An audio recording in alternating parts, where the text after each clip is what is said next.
L'autre jour, j'étais dans mon canapé, tranquille, installé.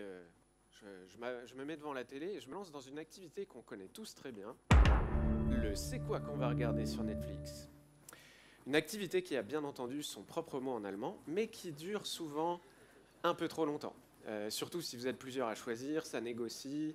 En plus, vous êtes abonné à What Meal Service. Bref, à la fin, vous choisissez un film trop long et il est trop tard pour le regarder. Oui, dans les années 90, on n'avait pas ce problème. Ouais, on allait au vidéoclub, on était conseillé par un vrai être humain et pas par un algo. Mais bon, quand t'as 10 ans, tu loues tout le temps le même film. Et pour récupérer la même VHS, fallait se taper l'aller-retour au vidéoclub. Et le vidéoclub, il était très loin. Non, ce qui aurait été mieux, c'est que si sur le retour, le chemin du retour vers le canapé, si j'avais pu avoir une étape où je puisse faire une copie sur l'étagère, par exemple, comme ça, quand je veux revoir le film, paf, pas besoin de refaire l'aller-retour complet. Mais bon, vous n'êtes pas venu là pour savoir si oui ou non j'ai fini par brancher les deux magnétoscopes de la maison. Bonjour à toutes et à tous, je m'appelle Hubert Sablonnière, je suis développeur web chez Clever Cloud. Venez nous voir sur le stand, on a des super t-shirts. Et aujourd'hui, j'ai envie de vous parler du cache HTTP. Donc on va faire de la théorie, des démos, avec des petits conseils, et normalement, il y aura des rappels pour les plus expérimentés et des découvertes pour tout le monde, je l'espère. C'est ma barbe qui fait du bruit? C'est mieux. En mai 96, pendant que je faisais peut-être Mumuse avec mon cache de VHS, Tim Berners-Lee, le papa du web, Roy Fielding, le papa de REST, et Henrik Fristik Nielsen, le papa du jaune et du Comic Sans, publie la RFC 1945 HTTP 1.0. Et ça, t'as beau être nul en CSS, quand tu fais ça, ça pète la classe. Donc dans cette version, on retrouve déjà les concepts, les premiers principes de base du cache HTTP. Un client, un serveur, on n'a plus de son, et un intermédiaire. Le client envoie une requête HTTP, elle passe par le cache, rien à déclarer, elle arrive jusqu'au serveur, le serveur génère une réponse, et sur le chemin du retour, la réponse va être cachée, donc au sens mise en cache. Je vous épargne toutes les blagues de je m'étais caché, je viens de le faire en plus. Et puis, la réponse arrive au destinataire, et du coup, la prochaine fois qu'on fait la même requête, elle va jusqu'au cache, il a la réponse, pas besoin d'aller plus loin, merci, au revoir. Super. Mais du coup, à quoi ça sert tout ça? Eh bien, le premier avantage, c'est qu'en rapprochant la source de la réponse, on vient réduire les temps de chargement côté client. Le deuxième avantage, c'est qu'avec les différentes couches de cache qui vont venir servir un peu de bouclier devant le serveur, on va venir réduire la charge côté serveur. Et le troisième avantage, c'est en fait, on va améliorer l'expérience utilisateur en améliorant les performances côté client, réduire les factures, sauver la paix dans le monde, la retraite à 60 ans, tout ça. Donc, le cache, c'est la vie. Okay. Par contre, c'est un peu compliqué. À force de vouloir trop cacher sans forcément connaître les concepts de base, on se retrouve souvent à dire un peu, je corrige un bug et je dis aux gens oui, alors j'ai corrigé le bug, mais est-ce que tu peux vider ton cache? À qui c'est déjà arrivé? Les autres, vous êtes des menteurs. Ok. J'ai mal démarré mon timer, mais du coup, je suis déconcentré. Mais ça, je vais le faire. Pour éviter en fait cette histoire, c'est important de bien comprendre comment ça marche. Et ça tombe bien, on est là pour ça. Le cache HTTP, c'est avant tout une histoire d'entête. Donc, le plus important, c'est cache control, et on y reviendra. Et puis après, il y a d'autres entêtes qui rentrent en jeu. Et je vais essayer de vous montrer les plus importants. C'est aussi une histoire de source, de comment vous avez nommé vos fichiers HTML, CSS, JS, images, etc. De est-ce que vous utilisez les dernières fonctionnalités des navigateurs. Et c'est donc à la fois une affaire de front-end et de back-end, ou de dev et d'ops, ça dépend qui règle le serveur, et puis est-ce que vous dites que DevOps c'est un rôle? Non, en fait, c'est... Enfin bref, vous avez compris. Ok. Est-ce que vous êtes prêts à passer en revue les entêtes, etc. Ouais? On monte à bord du métro. Ok. Donc, si un client fait une requête genre « Hey, serveur, donne-moi un index HTML », le serveur, ce qu'il va pouvoir faire, c'est qu'il envoie la réponse, et dans la réponse, il dépose un en-tête HTTP qui s'appelle... Enfin, en tout cas, il y en a plusieurs. Dans Cache Control, on va avoir des directives. On peut en avoir une ou plusieurs. Elles sont séparées par des virgules.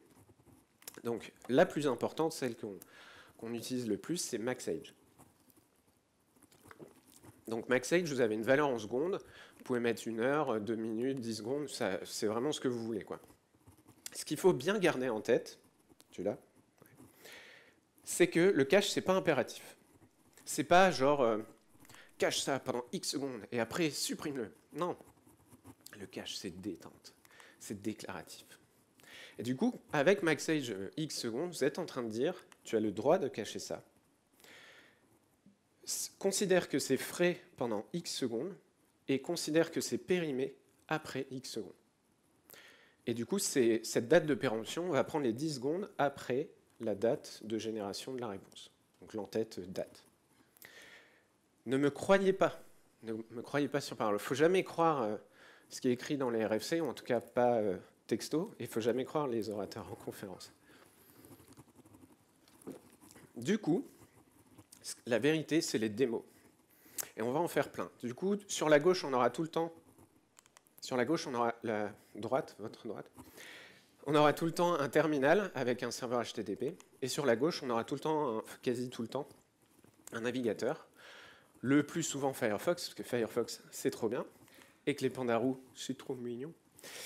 Mais on a une démo à faire. Alors, je démarre mon serveur. Il est fait en JavaScript. Jugez-moi, je m'en fous. On n'est pas là pour une presse sur CSS, il y en a une super à 15 heures de Raphaël. Voilà, ça c'est dit aussi. Donc je vais ouvrir les DevTools et je vais charger une démo avec un MaxAge de 15 secondes. Donc je charge la page, les 5 requêtes partent de mon navigateur, mes petits chats ils chargent lentement, les 5 requêtes arrivent côté serveur, tout va bien. Si je vais sur un autre site assez vite, dans les 15 secondes, voilà, les 5 requêtes sont servies directement depuis le cache. Là, mes petits chats, ils arrivent très vite. Et côté serveur, on n'a pas vu passer les requêtes. Ça, c'est plutôt cool. Là, ça fait 15 secondes que je parle, normalement. Donc, je vais voir un autre site. Je reviens sur ma démo. Je charge. Les trucs sont périmés. On refait des requêtes vers le serveur. Mais du coup, qu'est-ce qui se passe exactement quand c'est périmé? En fait, qu'est-ce qu'il fait Firefox? Est-ce qu'il se dit, c'est périmé, je vire ce qu'il y a dedans? Le plus simple, c'est d'aller lui demander. Alors, ce n'est pas encore ChatGPT, hein, on ne va pas lui demander en tapant du texte, mais contrairement à Chrome, Firefox, il a une page qui s'appelle About Cache, qui n'a pas de mode clair, désolé, et il y a une page, une section disque. Donc là, on voit très bien tout ce qu'il y a dans le cache actuellement. Désolé pour ceux du fond, on voit très bien, je vous assure. Et on voit que, globalement, les dates d'expiration de péremption étaient calculées à peu près 10 secondes. Bon, là, ce n'est pas exactement ça. 15 secondes, pardon, après le moment où c'est arrivé dans le cache. Et du coup, que je vire ça. Ce qui va faire le Firefox, c'est que ça a beau être périmé, il le garde dans son cache au cas où il ait besoin de faire une revalidation avec le serveur. Donc une revalidation, c'est quoi? C'est votre client, votre navigateur, il appelle le serveur, il fait « j'ai un truc dans mon cache, c'est périmé, qu'est-ce qu'on fait ?» Et là, en l'occurrence, il ne peut pas faire grand-chose à part redemander la réponse en entier. Par contre, on va pouvoir être un peu plus intelligent et optimisé en faisant des requêtes conditionnelles. Donc une requête conditionnelle, on a 2 manières d'en faire. La première, c'est les e-tags. Donc comment ça marche? Bref. En gros, vous êtes un navigateur, vous demandez index HTML. Le serveur il va dire, tiens, je te donne un index HTML et je t'ai calculé une empreinte numérique, un checksum, un hash, et je te le donne dans l'entête e-tag. Du coup, le navigateur, il fait OK, super. Et la prochaine fois qu'il demande, il dit, bon, moi j'ai un truc dans mon cache et j'ai la version avec le e-tag, là, 1.1, machin. Est-ce que tu as quelque chose qui ne matche pas ça? Si c'est le cas, le serveur va dire, bah non, c'est bon, ce que tu as, ça n'a pas été modifié. 304, not modified, et on renvoie que les entêtes, pas tout le fichier. Donc l'image avec les petits chats, on ne la renvoie pas, elle est déjà dans le cache, et elle se charge très rapidement. Si il y a eu un changement, on renvoie à nouveau une nouvelle réponse avec un nouveau e-tag. Vous ne me faites pas confiance, je vous connais. Je vais virer ça. Donc là, je charge ma page, les 5 requêtes partent, les 5 requêtes arrivent, c'est un peu lent. Je vais sur un autre site, je retourne sur ma démo, je charge la page, et là, l'image, elle arrive d'un coup depuis le cache. Mais il y a quand même eu des allers-retours serveurs. Et là, en debug, je vous montre un peu les en-têtes reçues par mon serveur. Et donc mon serveur, il a bien envoyé des 304. Donc jusque-là, les démos marchent bien. On peut respirer. D'ailleurs, j'ai besoin de reprendre mon souffle. Mais ça se passe bien. L'autre manière de faire des requêtes conditionnelles, c'est avec du last modified. Donc là, ça dépend vraiment de votre stratégie. Sur un CMS, vous avez la dernière mise à jour d'une page. Si vous générez une réponse JSON qui vient d'une DB et d'autres sources, vous n'avez pas forcément une date de ça a été modifié à telle heure. Et donc un e-tag sera peut-être plus pertinent. Mais donc ça fonctionne à peu près pareil. Serveur, donne-moi un index HTML. Serveur, il dit, tiens, voici un index HTML. Et, by the way, ça a été modifié à telle date. Donc hier à 11h30.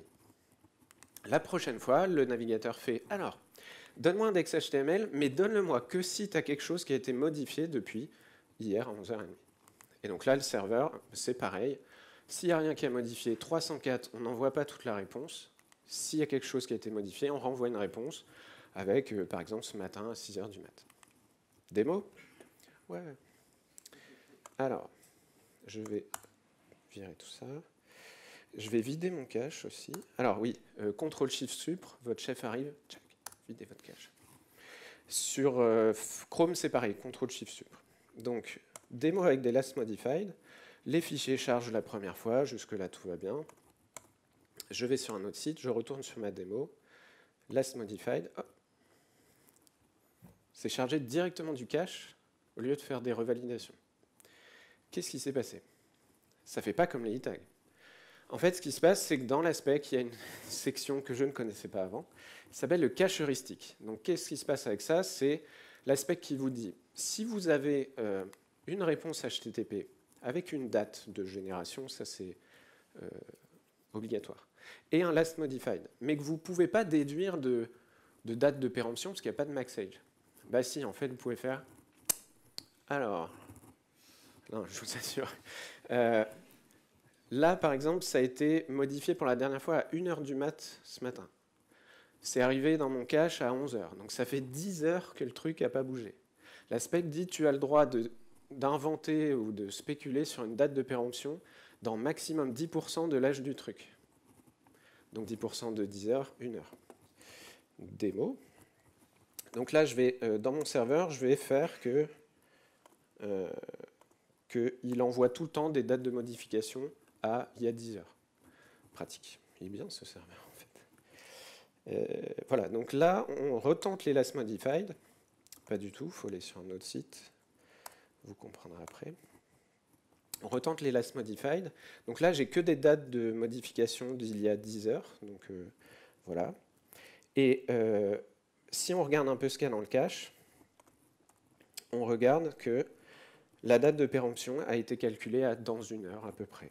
Donc là, il est 11h58, ça périmera à 12h58. Clairement, cette règle, elle est un peu chelou. Moi, je vous conseille de forcer la revalidation et de ne pas vous reposer là-dessus. Donc pour forcer la revalidation, qu'est-ce qu'on fait? Quand on a une requête qui arrive, on vient dire max age 0. Donc tu périmes dans 0 secondes. Et pour faire ça, on peut aussi dire no cache. C'est globalement la même chose. No cache? Pour le mettre dans le cache? Oui. No cache, ça ne veut pas dire pas de cache. Ça, si vous repartez avec un truc, c'est ça déjà. No cache, ça veut dire tu as le droit de cacher ça, mais tu revalides tout le temps avant de t'en servir. D'accord? Et donc là, on va faire une démo rapide. Si je demande les last modified avec du no cache, donc on combine les deux. Là, ce coup-ci, la première fois, ça se passe bien. Je vais voir un autre site, je retourne. Et ce coup-ci, instantanément, on considère que c'est périmé, on revalide avec le serveur, et ce coup-ci, on revalide bien avec des if modified since et un comportement similaire au e-tag.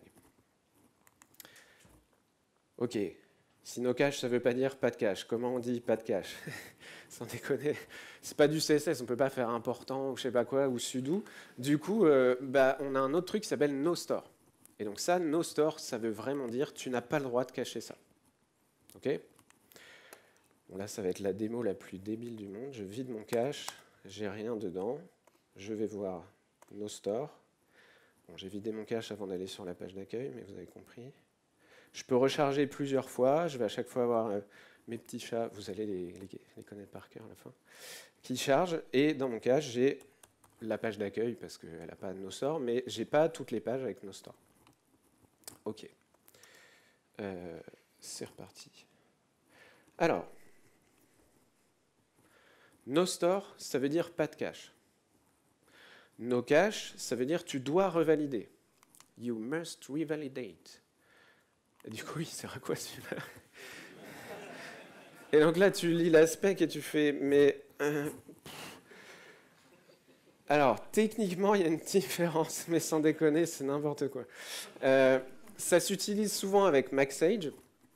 Et la différence, c'est qu'avec si un serveur ou autre est tenté de servir du périmé, et là, tu es là, mais pourquoi il ferait ça? Là, avec must revalidate, tu n'as vraiment pas le droit. Ça pourrait être si un serveur intermédiaire n'arrive pas à contacter le serveur d'origine, parfois il pourrait servir du périmé. Et là, avec must revalidate, il ne faudrait vraiment pas. Donc c'est revalide si c'est périmé. Mais du coup, en testant dans plein de trucs, je suis incapable de vous faire une démo où ça change quoi que ce soit. Donc désolé, mais il n'y aura pas de démo. Est-ce que ça fait du mal de le mettre? Je ne pense pas, mais si vous trouvez un comportement différent, vous venez me voir, on en discute. Ok, on enchaîne avec une directive de cache control qui s'utilise avec des assets. Donc là, typiquement, un index CSS. Et si on fait cette requête, le serveur peut dire « ça, c'est immutable ». Et en plus, souvent, on rajoute un maxage très très long. Alors maxage, c'est pas YOLO, hein, c'est 1 an max. Et 1 an, ça fait beaucoup de secondes. Et du coup, quand vous mettez maxage à 1 an, ou ce que vous voulez, immutable, vous êtes en train de dire « tu ne fais pas de revalidation s'il y a un rechargement ». Donc quand vous êtes sur les concerts de Beyoncé, vous faites F5, F5 pour réserver votre place, ça ne recharge pas, ça ne retélécharge pas les requêtes quand vous faites un rechargement. Donc, pour faire cette démo, parce que immutable, ça marche dans Safari, j'ai un Linux, donc on va utiliser la chose la plus proche de Safari, à savoir WebKit GTK. Lisez ma joie. Alors, donc, les menus, c'est l'enfer, quoi. On va charger ma démo en HTTPS, certificat autosigné, machin. Exemple fou, c'est sur ma machine. Hein. Je ne suis pas fou non plus. Tu l'as? Ouais. Et donc, on va charger 100 immutables avec des DevTools. Je suis désolé pour ceux du fond. Les DevTools, quand tu les zoomes dans ce truc-là, c'est pire. C'est parti. Donc là, j'ai des tags et un maxage très long. Et si je recharge la page, F5, ça recharge toutes les sous-ressources. Et en plus, ça fait des if not match, etc. Ce qu'on note, c'est que le navigateur, parce que j'ai appuyé sur F5 et parce que je n'ai pas fait une navigation normale, il envoie lui aussi dans sa requête des cache control parce qu'il veut signifier au serveur, bon là, la personne a fait F5, donc cache control, ça s'utilise en requête et en réponse, mais on s'intéresse surtout aux réponses. Donc là, quand je recharge, ça recharge toutes les sous-requêtes.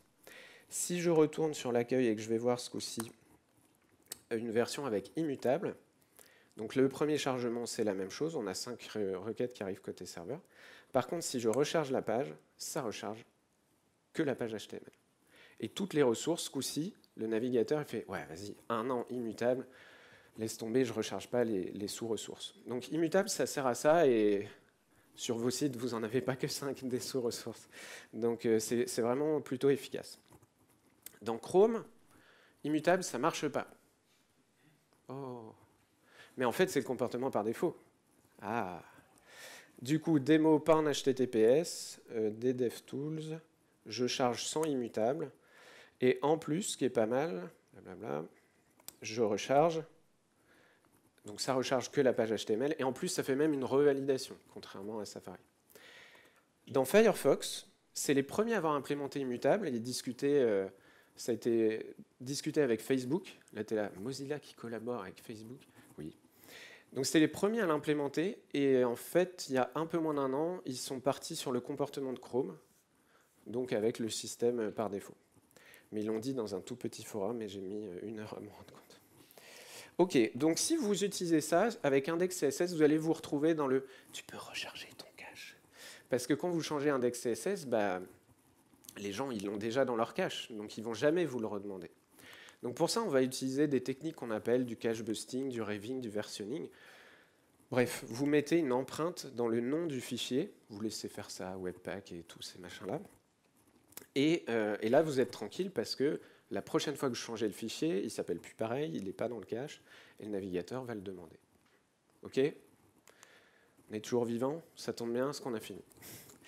Non, il y a d'autres directives de cache control qui sont envoyées dans les requêtes. On n'a pas trop le temps d'en parler et elles sont un peu moins intéressantes. Il y en a d'autres aussi qui sont envoyées dans les réponses. Et voilà, on n'a pas trop le temps d'en parler. Il y a deux parties un peu obsolètes. Avant, quand un navigateur vous faisait F5, il envoyait Pragma no cache. Maintenant, il fait cache control. Et dans les réponses, avant, on pouvait donner nous-mêmes la date de péremption. Bonjour les problèmes quand tu as des désynchro NTP. Bref. Depuis tout à l'heure, je vous parle d'un cache, mais en fait, c'est le cache du navigateur. Le cache du navigateur, c'est un cache privé. Et dans la vie, il y a aussi des caches partagés. D'accord? Cache privé, cache partagé. Le cache partagé qu'on connaît tous, c'est le cache qu'il y a dans les reverse proxy. Donc, typiquement, Varnish, Squid, Nginx, il a un module de cache. Apache, il a un module de cache. Et souvent, on le met juste devant notre serveur. Ouais. Ça, vous le mettez en général dans votre infra, et typiquement, si vous faites du PHP, c'est un truc dont vous avez l'habitude, vous mettez le varnish devant, mais ce n'est pas la seule techno. Il y a un autre type de cache partagé, c'est le CDN. Donc un CDN, c'est un Content Delivery Network. Okay, vous retenez bien. Moi, je vous le mets... il ne veut pas faire... Ouais. Je vous le mets ici avec un petit point, mais ce n'est pas un serveur. Un CDN, c'est un réseau mondial de plein de serveurs. Il y a des POP, des Point of Presence partout, et même dans le POP de telle ville ou je ne sais pas quoi, il y a une armée de serveurs. Donc, dites pas, Hubert, il pense qu'un CDN, c'est un seul serveur dans le Delaware, quoi. Donc, quand il y a une requête qui part, elle va traverser les différentes couches de cache, la réponse est générée, et au retour, en fonction des règles de cache control, des entêtes, etc., elle va être stockée dans les différentes couches de cache. Et donc, si ça, c'est par exemple, c'est Bob qui a fait cette requête, quand Alice arrive et qu'elle veut la même page, elle profite du cache partagé. Donc moi, quand j'ai des gens qui me disent « Ouais, non mais, moi, les gens, ils viennent sur mon site et ils ne reviennent plus jamais. Donc, j'ai pas besoin de cache. » Je leur dis « Non, par contre, c'est un peu triste si les gens ne reviennent pas sur ton site. » Mais bon. Le cache, c'est vraiment aussi pour les premières visites. Là, Alice bénéficie pour sa première visite du cache partagé rempli par Bob. La petite subtilité pour la date de péremption, c'est si ça périme à peu près dans 1 heure, le reverse proxy, le CDN, a répondu à 11 heures, lui, il l'a peut-être depuis 2 minutes. Suivez? Donc le cache partagé, il vous dit âge, je l'ai dans mon cache depuis tant de secondes. Et le navigateur, il se débrouille pour calculer tout ça. OK, donc à partir du moment où on a des caches partagées, qu'est-ce qui se passe quand on a une application qui est connectée? Donc typiquement avec un session ID dans un cookie. Et il faut faire attention. La spec ne dit pas, donc par défaut, vous mettez cache control avec ce que vous voulez, c'est stockable, cacheable dans les caches privées et les caches partagées. C'est à vous d'utiliser la directive private, parce qu'elle ne précise rien du tout sur les cookies. Après, il y a beaucoup de reverse proxy ou de CDN qui ont l'option, souvent par défaut, non mais en vrai, il y a des cookies, c'est chaud, limite, active-le dans l'autre sens si tu veux, mais il vous protège pour ça. Mais en tout cas, souvenez-vous que la spec ne dit rien là-dessus. Par contre, la spec dit s'il y a un entête authorization dans la requête, donc authentification basique, authentification avec des bearer tokens, là, par défaut, c'est que dans les caches privées. Cool. Et si jamais vous dites, ouais, alors, moi, c'est la page /about, donc on est connecté, mais c'est la même pour tout le monde, Bon, bah, vous pouvez utiliser public pour inverser et dire ça va être dans les caches publiques, enfin les caches partagées. Non. Enfin, le jour où vous voulez rajouter bonjour quelqu'un dans la page About, elle est partagée à tout le monde. Enfin bref, faites pas ça, au pire, c'est pas très très grave.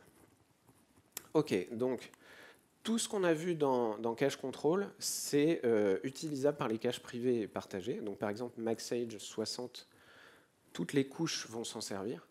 Par contre, si vous décalez le trait d'union et que vous rajoutez un S pour shared, vous avez S MaxAge. Les nommages, ils sont un peu pétés en vrai. Là, ça s'adresse que aux caches partagées. Et vous allez pouvoir faire des combinaisons. Et dire, alors bon, dans le navigateur, je mets 60 secondes, et dans les CDN et tous les autres trucs, je mets 1 heure. Ou du no-cache. No-cache, ça ne veut pas dire pas de cache. Vous en souvenez? Voilà. OK. On termine sur les caches partagées. Il y a une spec qui vient d'arriver l'année dernière et qui standardise un petit peu un truc qui avait déjà lieu au niveau des CDN et autres. C'est de cibler certaines directives cache control, donc plus que le MaxAge, mais tout un ensemble de directives avec un préfixe. Et donc typiquement Cloudflare, il supporte CDN, machin, et Cloudflare, blablabla. Donc cache control, c'est que pour les caches privées, et les autres, c'est spécifique à des CDN. Akamai, ils ont leur, ils ont même Edge Control qui n'est pas standard, Fastly, ils ont Surrogate Control, et Nginx, ils supportent un truc. Bon. Il y a 2 autres directives dont on n'a pas le temps de parler, désolé encore une fois, qu'on peut envoyer dans les réponses qui sont spécifiques aux caches partagées. Ok. C'est l'heure de Vary. C'est de la potion magique. Vary, c'est dangereux. Ça fait pas ce que vous croyez que ça fait, et parfois ça fait ce que vous croyez que ça fait. Non, ça veut rien dire. Mais c'est impossible d'expliquer avec des mots, du coup on va l'expliquer avec une démo. Celui-là.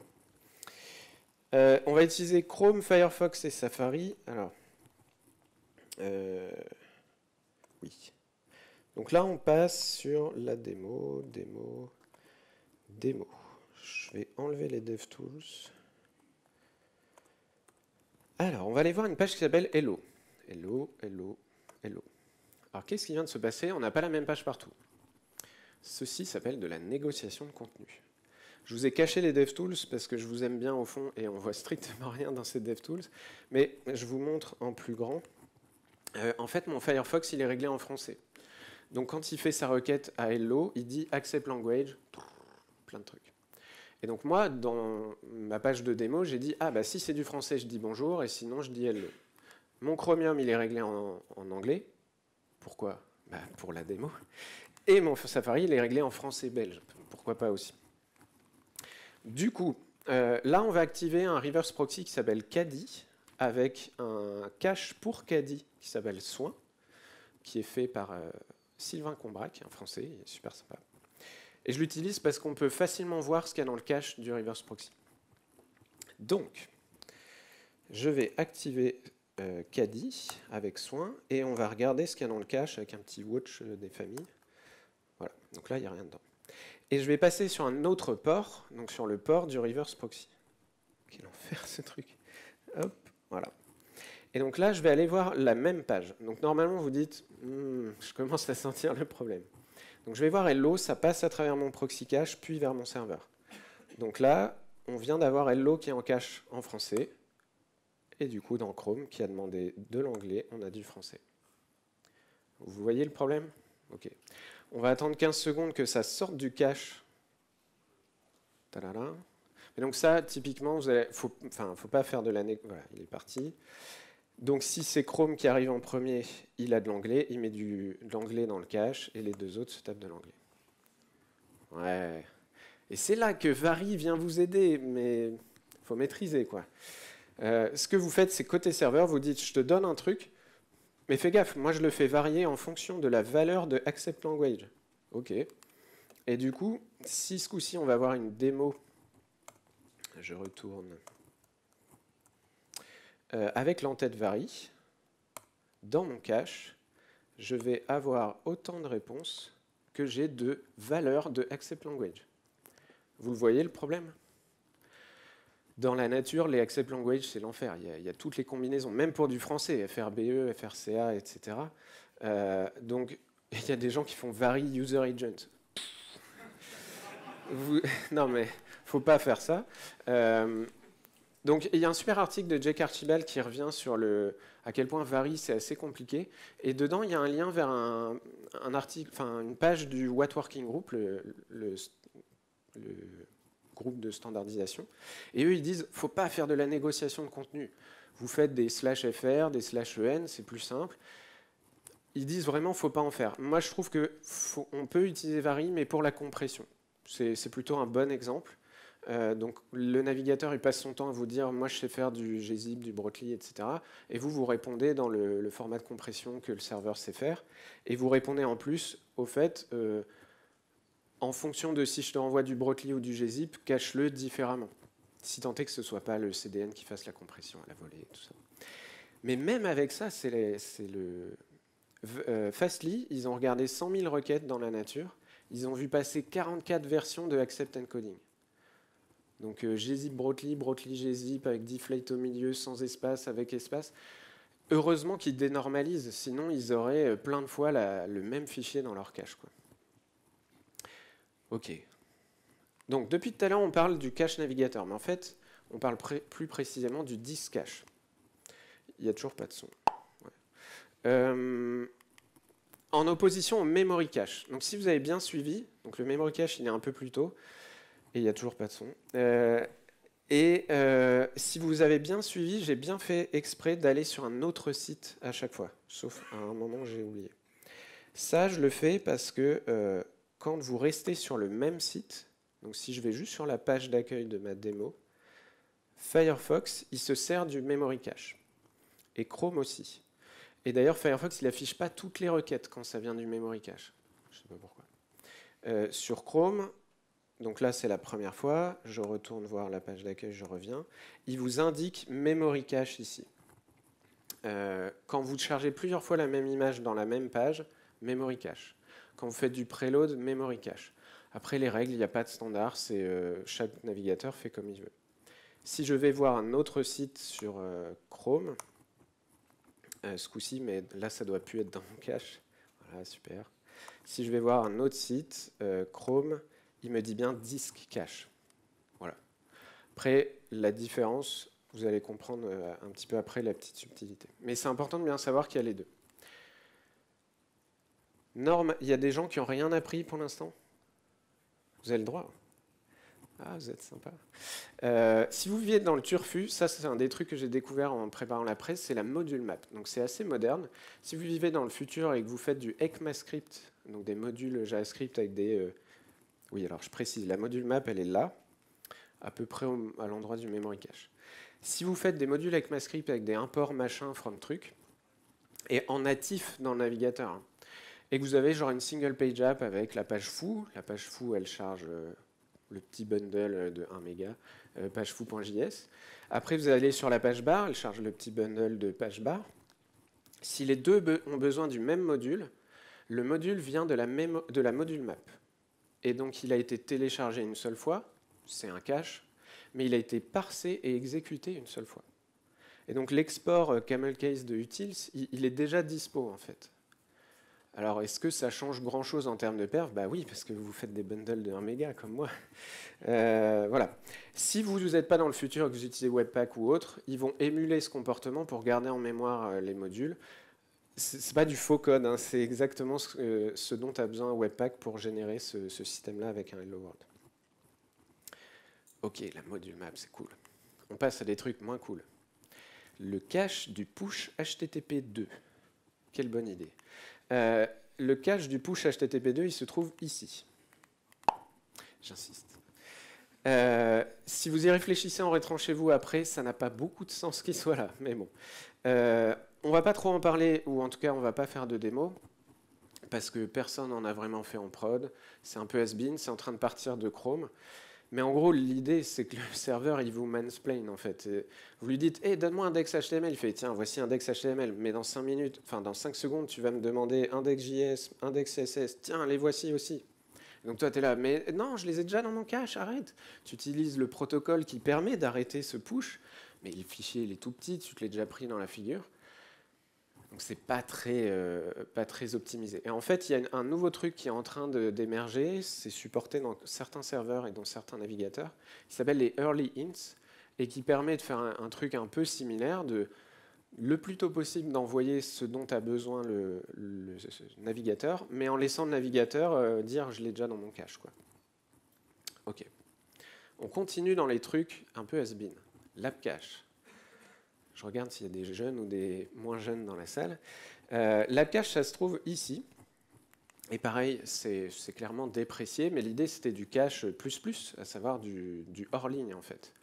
Et l'API était vraiment pas très bien faite, pas très bien pensée, à tel point que l'article le plus connu sur le sujet, c'est l'app cache, c'est un douchebag, je ne traduirai pas. Voilà, bon ça n'existe plus. Presque. Ça a été remplacé par une spec qui s'appelle les service workers, qui a son propre cache. Qui sait ce que c'est un service worker? Allez, un petit tiers, je dirais. Pour ceux qui ne savent pas, un service worker, c'est un proxy que vous pouvez programmer en JS dans le navigateur, qui est dans un thread à part, et dans lequel vous pouvez intercepter toutes les requêtes qui passent entre vos pages et le réseau.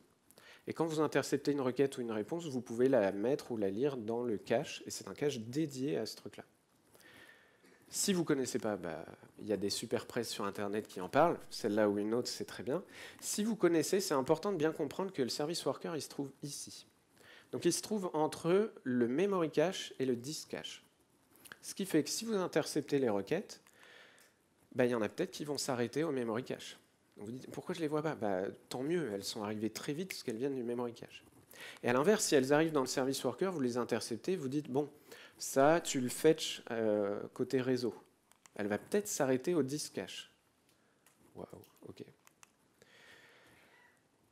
Parmi toutes ces couches, il y en a qui sont mutualisées. Donc la memory map, la module map, tout ça, c'est spécifique à la page, l'onglet dans lequel vous êtes. Par contre, le reste, donc service worker, disk cache, c'est commun à tout le navigateur. Après, ce n'est pas la fête non plus.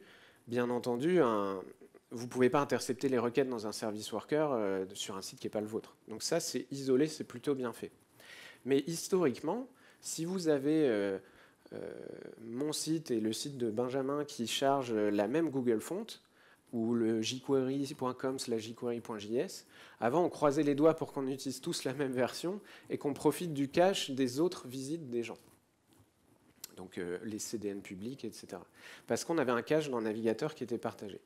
Sauf que dans la vie, il y a des gens qui aiment ne pas nous demander notre consentement avant de nous pister et qui se sont servis de ça pour nous filer des pubs ou je ne sais quoi.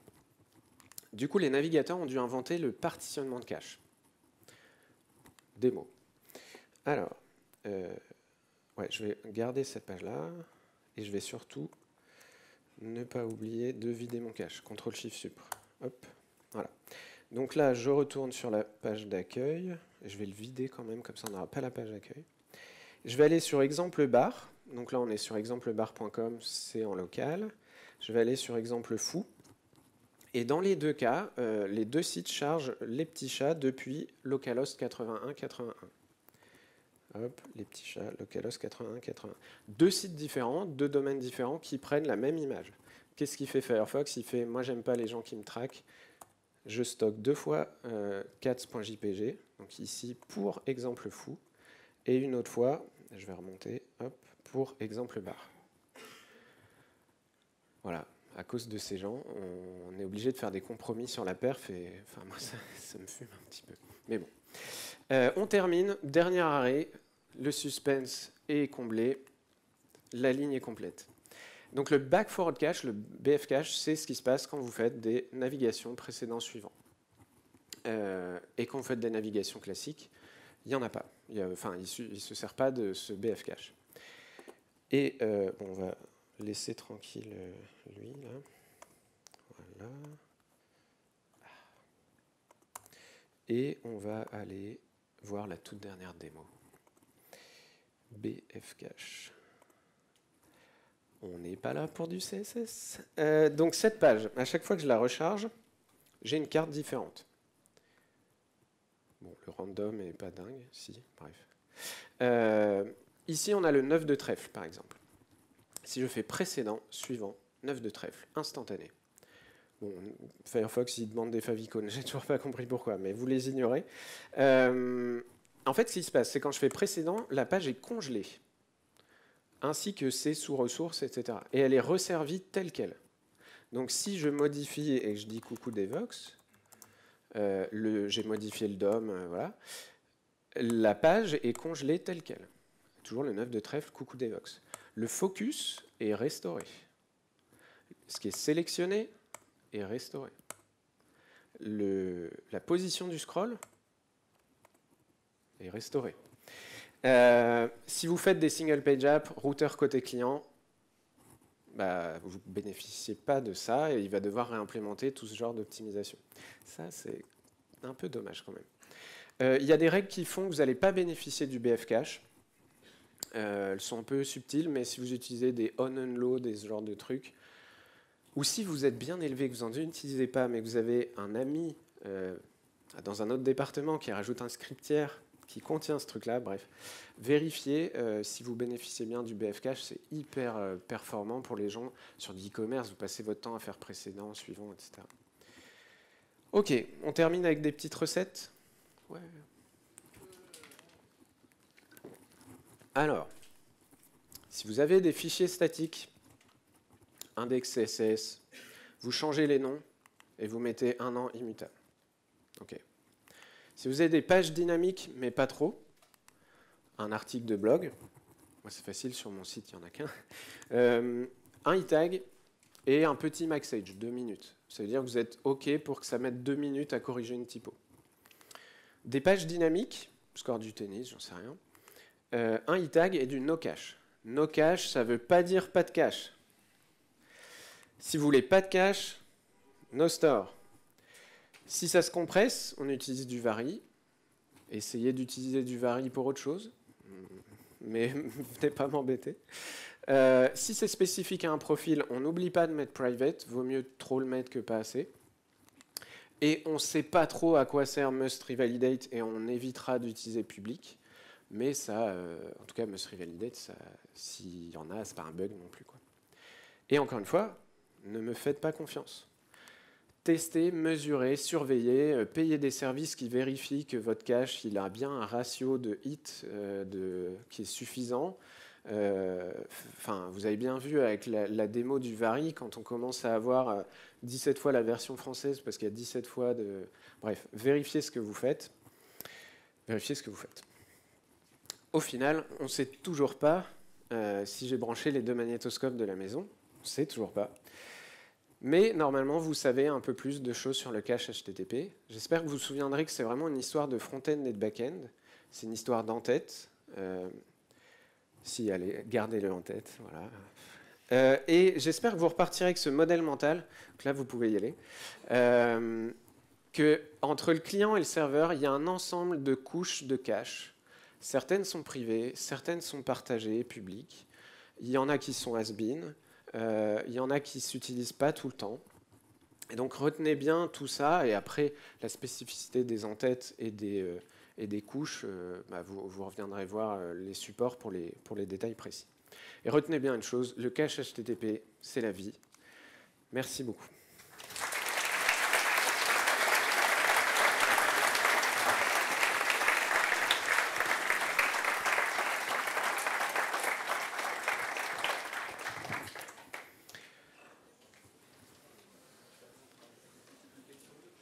On a peut-être le temps pour une question, mais sinon, je suis dans les couloirs et au stand de Clever, vous aurez un t-shirt en plus.